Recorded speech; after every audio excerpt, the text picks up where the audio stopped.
Hello everyone and welcome to my home.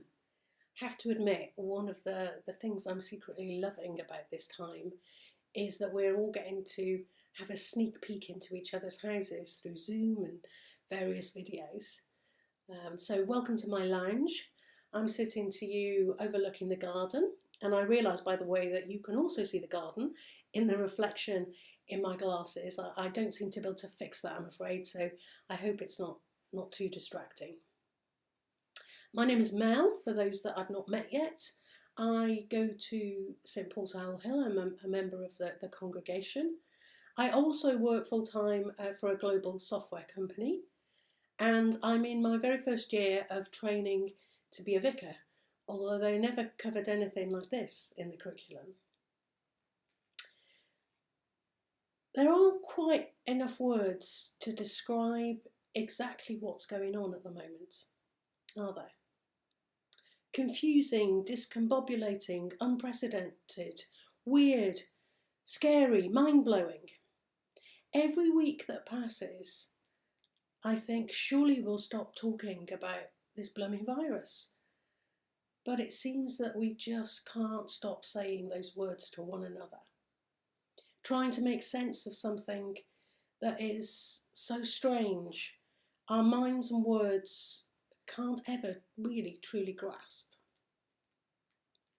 Today we're starting a new sermon series looking at the book of John. This book is one of the four Gospels that try and explain who Jesus is and why he came to earth. John's Gospel was written a bit later than the others and takes on the most mind-bending aspect, the life of Jesus from a cosmic perspective and how he came to change the world and us across all time. Try finding the words to describe something like that. You might want to pause the video here and get a Bible if you have one, so that you can follow along as I read and talk about the passage. I'm going to focus on the first 5 verses, but it's worth taking some time to read perhaps the first 18. They're sort of a trailer for the whole book of John that we'll be looking at in the next few weeks. The story is all about how Jesus changed the world, and I want to look especially at these verses to see how that change can make a difference for us right now in this mind-blowing situation. The most common things I hear us saying repeatedly to each other seem to fall into 3 real categories. Firstly, I feel so destabilised, like all the good scaffolding that was once certain is being taken away piece by piece. When will this end, and what will life be like afterwards? What can I or what should I be doing in the meantime, or how can I cope in the meantime? Let's start by reading John chapter 1 verses 1 to 5 and see if we can see anything that will help us. In the beginning was the Word, and the Word was with God, and the Word was God. He was with God in the beginning. Through him all things were made. Without him nothing was made that has been made.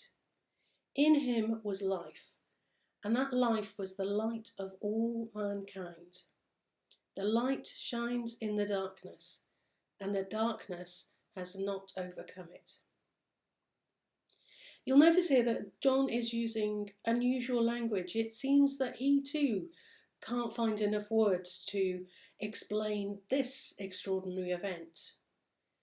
When he uses the word "word," he's really talking about Jesus before, when he was in heaven, and a bit later on in verse 14 you will see that it says the Word became flesh, meaning that Jesus came to earth to be a human alongside us.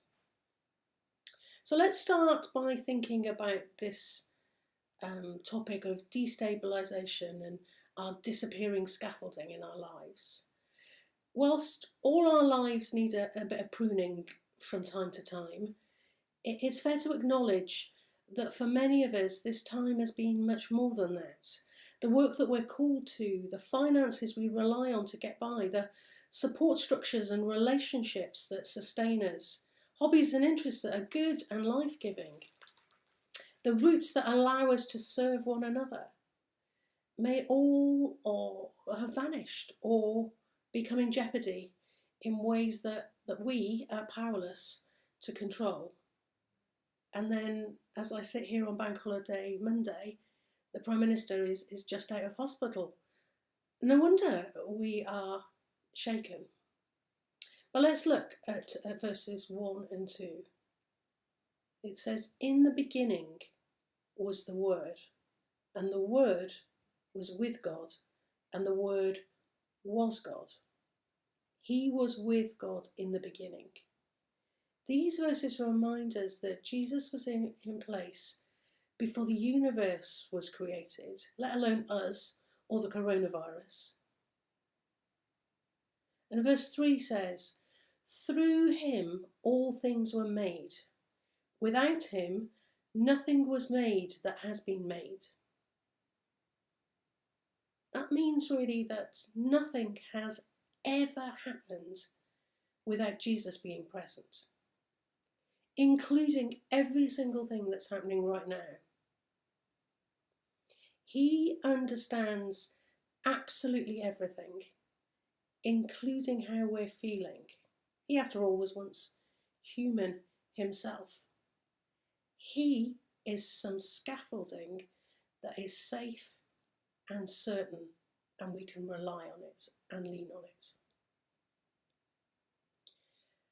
What about the future? When will this end, and what will the future look like? This is the part that I find hardest to get my head around. When I try and think about the future, it just seems like a big empty space. Not because there won't be a future, but because I don't know what to put in it and when. Will we ever travel again? Will I work in an office? When will I need to buy toilet rolls? I can't imagine meeting up for dinner with my friends because I can't guess when that might be, or if my favourite restaurant will even still be in business. And more sobering, if all my friends will still be there.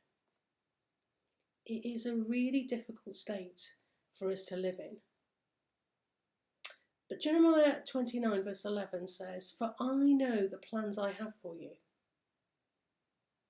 Plans to prosper you and not to harm you. Plans to give you a hope and a future." I don't know about you, but it's one thing to believe that that's true, but it's quite another thing to truly live as if that is true. A story has kept coming to mind over the last few weeks. You will probably have heard it before on management training courses, those of you that go on those sorts of things. It goes like this.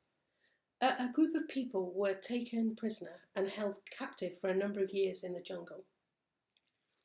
At the end of the ordeal, the survivors interviewed talked about how they survived. They talked about 3 groups of people. The first group lost all hope of rescue very quickly and died soon. The second group were convinced that they would be rescued, but attached their hope to events. We will be rescued by Christmas, by Easter, by my son's birthday, and so on. But every time a special date came and went without rescue, they lost a bit more hope, and eventually they too died. The third group of people, however, believed, "I will be rescued, but I don't know when."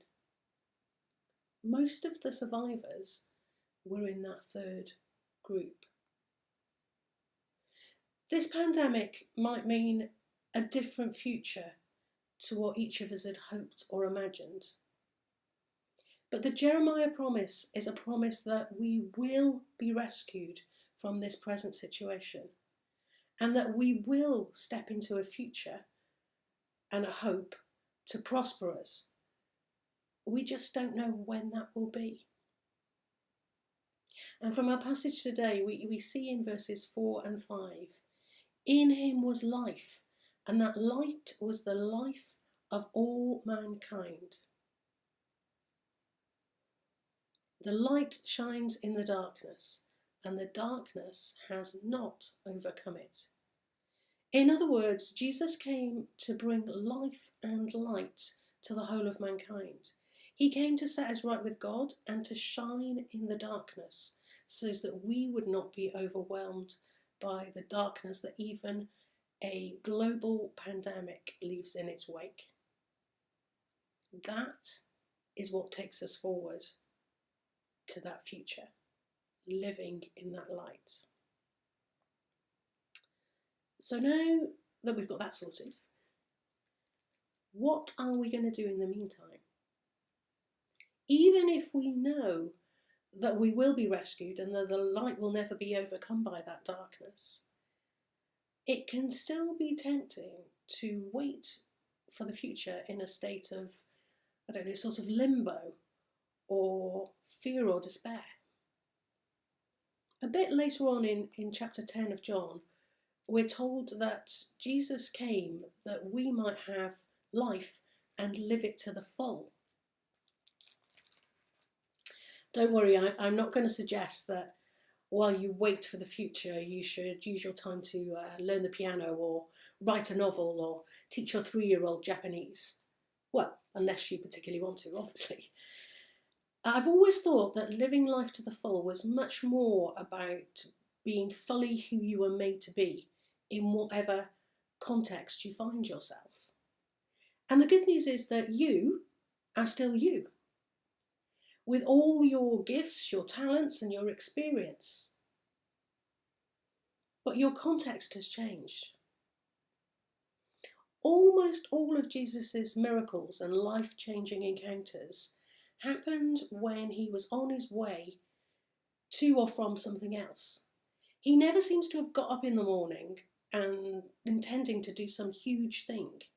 Rather, he gets on with his tasks for the day, but is alert to spotting a need and acting to meet it in that moment. This seems like a pretty good model to start each day with. Do what you need to do today, but be alert for ways in which you can help and support others you encounter, even from a social distance. I am still working full time, albeit all from home, and have many of my meetings by video. However, I've noticed that my context has changed, even though I've always had meetings via video. The tone and the approach to meetings is different at the moment. And I find myself having to use gifts that I don't normally use in the same way in a business meeting. Last week I had a meeting with the board of a large insurance company. The COO ended the meeting by saying to me, not, "That was really useful, thanks," or "Thanks, let's meet in a week and agree next steps." But he simply ended by saying, "Mel, thanks for listening." I can't recall any business meeting in my entire career where the meeting has ended with those words. So perhaps we do whatever tasks the day needs, but we look to where Jesus' light is shining, to see the thing that he's highlighting us as our priority that we need to act on, and use all our skills and gifts and grace that he provides to keep stepping forward into that future that we are promised. Let's pray. Lord, we want to thank you that Jesus is the scaffolding in our life that has been and always will be safe, secure, and certain. That he is the light that's come into this world to banish the darkness so that we will not be overwhelmed. We thank you for promising plans to prosper us, not to harm us, plans for a hope and a future.